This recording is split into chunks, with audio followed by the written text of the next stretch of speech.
Today I'm going to show you how to make a pop punk type beat. Sounds like this.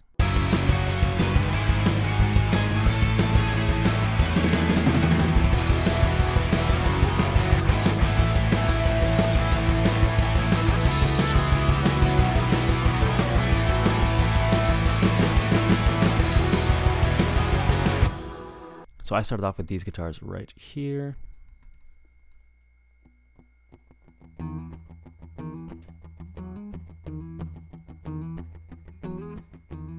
And that's just a Squier Telecaster going into a Scarlett 2i2.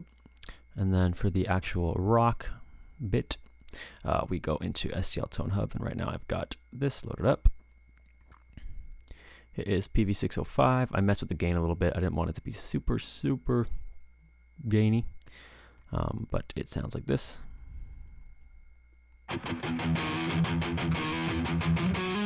And with the other one, it'll sound like this.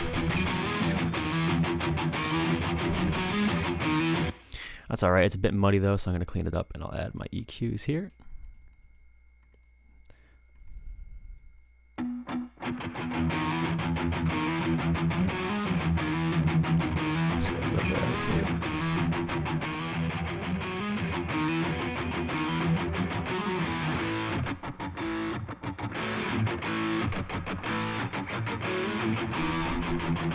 Then for the pre-chorus, it sounds like this.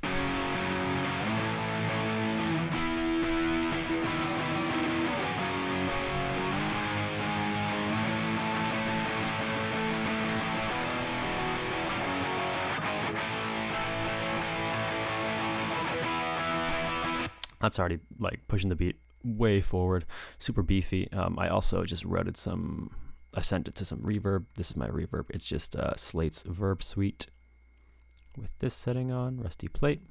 Without the reverb, it'd sound like this. Dry, add some reverb. Just a little bit of verb, just to place it in the mix. Now for the rhythm, this is what we've got. It's just a drowned guitar. It sounds like this, dry, with some reverb, obviously. So add that on there. This is just Timeless Clean from Guitar Rig 6. Headed into some chorus, headed into some delay, which looks like that, and some verb. Without like the without all this like space processing, sounds pretty dull. So we add in that. Suddenly it fills up a lot more space, and then I put this auto filter on. This is what it sounds like without it. Just a bit harsh around the highs. So, turn that on.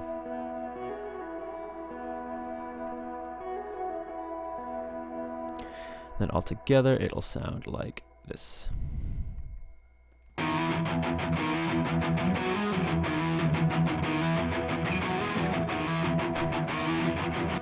And that's pretty much it for the guitars and the verse, the first two verses really.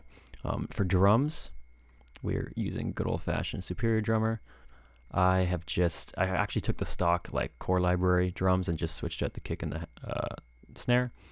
And then that sounds like this, all dry. Let me turn this off. Make sure you can hear this.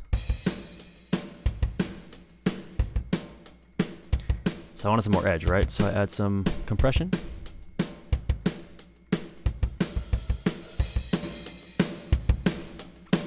And some tape distortion. I also raised the overheads a little bit. Better. Now we'll throw some room reverb on. That looks like this.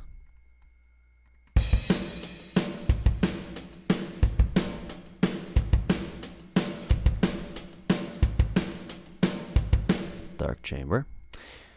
Cool. That sounds like this all together.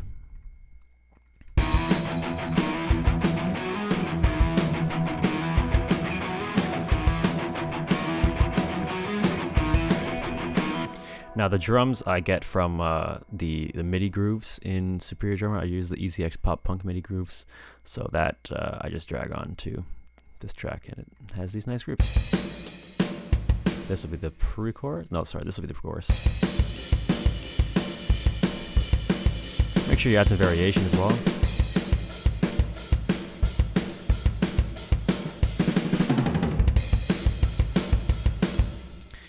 And for bass is just a Korg Triton. It's called Triton Extreme, yeah. And then it's just on the new P bass setting. Really nice sounding bass, to be honest. Then I threw R bass on to get some more sub. An A, B in that.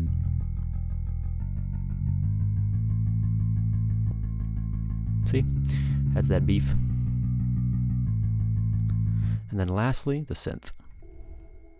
Synth is just Anna. Anna with 8-bit snow globe on. And then that sounds like this dry.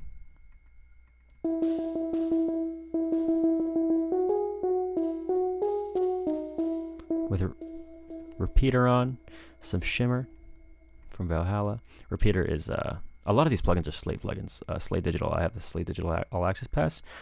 Really good. I think it's worth the investment. Cut out some lows, and then just put a flanger on, or a phaser on there. And then that, all together, sounds like this.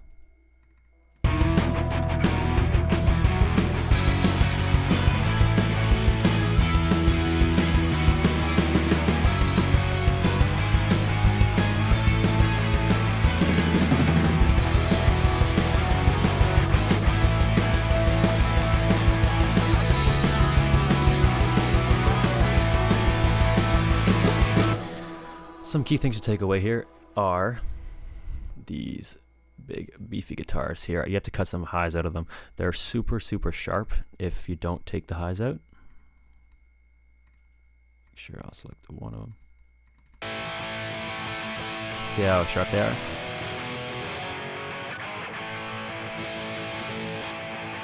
That's just so that the other guitars fit in there. So if I'll solo these two.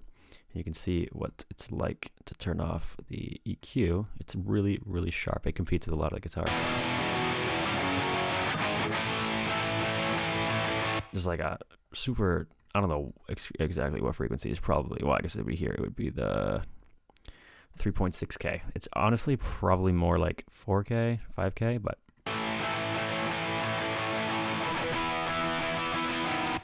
And that leaves space for this. And the octaves. Which actually I forgot we haven't talked about. These are the octaves. Literally it's not crazy. It kind of looks like a big ass insert. It looks like a lot of inserts, but it's not. It's just a guitar rig, and it's all the blink things with the preamp turned all the way up. And I think I turned the gain up on this too as well. And then that goes straight through Real ADT, which Real ADT is it's like artificial double tracking, sorry. No, I had it with an accent. Artificial double tracking. It's like it was invented by an Abbey Roads producer, and it takes a signal, copies it, and it sort of phalanges it a little bit. You can see right here, it's moving. It slows down the pitch of the double, and then pans it left and right, and it sounds much wider. So without it sounds like this, and with it. So that's cool. Took the auto filter on to cut out some lows. Not too many. Valhalla Vintage Verb just to fit it in the mix a little bit. And then I cut out some highs with the EQ8.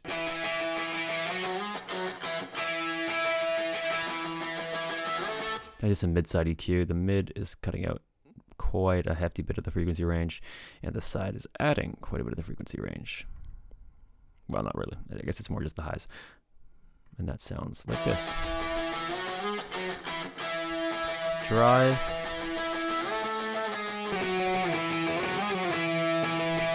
And it sounds good dry, but it doesn't leave a lot of space in the mix, so I had to carve it out quite a bit. Cool.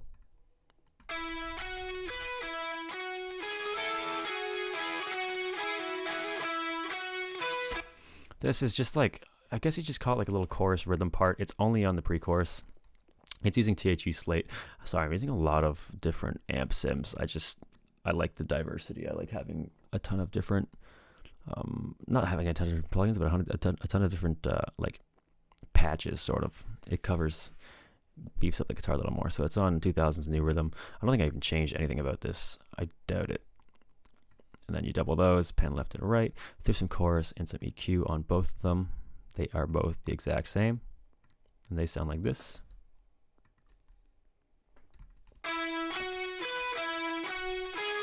And the whole mix sounds like this.